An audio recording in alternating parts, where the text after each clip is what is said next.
salaamaaleykum Samba bi jaaro ko jank jeg jej ju góor yaay karal ma am na ñu naa ma neex ni gi nag mais dama koy bañ j'espère que ñi sama ginnaaw gis nga leen Assane ak Magdi yaakaar naa Magdi moom ko wax mu war nga koo dégg jur so ñu ne koy présenté même Assane tamit ndax Assane tamit dem na ba léegi sax borom teer bi lañ ko woowee ndeysaan ñuy concept bu nice concept bu rafet concept boo xam ne ak alxuraani kenn dama leen a naaw pour na Seydina Muhammad di ko nuyu en passage de Magdi jàmbaar la ndax moo sama ne jàmbaar maanaam dajale yenn somme xaalis yi moo yomb fii nii barke alxuraani karim dafa xam ne ba dajale ko barke Seydina Muhammad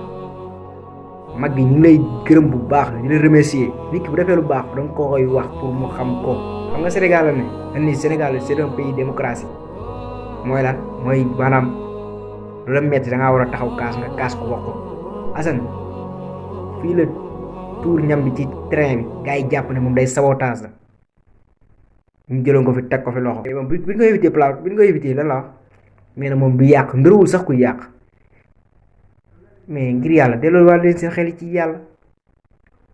Magdi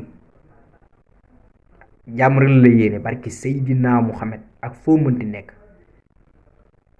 geste bu nice nga def amul kersa sax pour wax ko barki Seydina suñu xol moo